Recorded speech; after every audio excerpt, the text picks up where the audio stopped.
États-Unis, 6 janvier 2021. Et oui, il n'y a rien à faire, cette date est aussi importante ou presque, en tout cas pour une bonne moitié d'Américains, que celle du 11 septembre. Rien à voir, le 11 septembre, il y a 3000 morts, c'est un événement mondial. Le 6 janvier 2021, néanmoins, la similitude avec le 11 septembre, c'est que c'est une attaque contre la démocratie.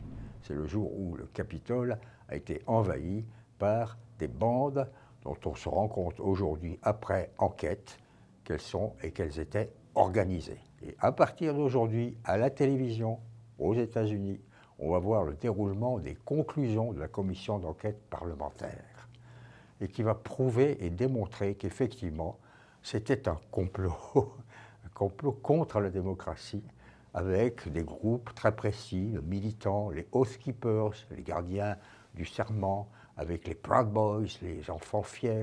On va peut-être même découvrir, ça a été plus ou moins suggéré, que Trump avait demandé qu'on lui prépare une route spéciale pour pouvoir en convoi aller les encourager. Bref, on va déballer tout ça. Les républicains, évidemment, sont totalement contre cet événement.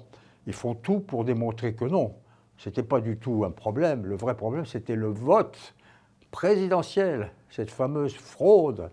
Selon eux, encore aujourd'hui, c'était une fraude. Et ils le prouvent avec des arguments, avec même une femme, Madame Engelbert, qui, à coup de millions, a préparé un film, selon quoi tout ça était un complot marxiste. C'est un vrai problème pour Biden, parce que le problème, c'est qu'il va avoir les midterm elections, les fameuses élections de mi-mandat en novembre, et que là, il va sans doute perdre la majorité. À ce moment-là, qu'est-ce qui se passera? Eh bien, toutes les conclusions que l'Amérique va maintenant voir tous les jours à la télé du Congrès sur ce complot, sur cette attaque contre la démocratie, seront balayées par les républicains qui même essaieront d'attaquer et de poursuivre Biden. Pour une raison ou une autre, ils en trouveront une. Tout ça est très mauvais pour la démocratie américaine et c'est même très mauvais pour l'image des États-Unis, avec en ce moment son rôle majeur dans la guerre en Ukraine.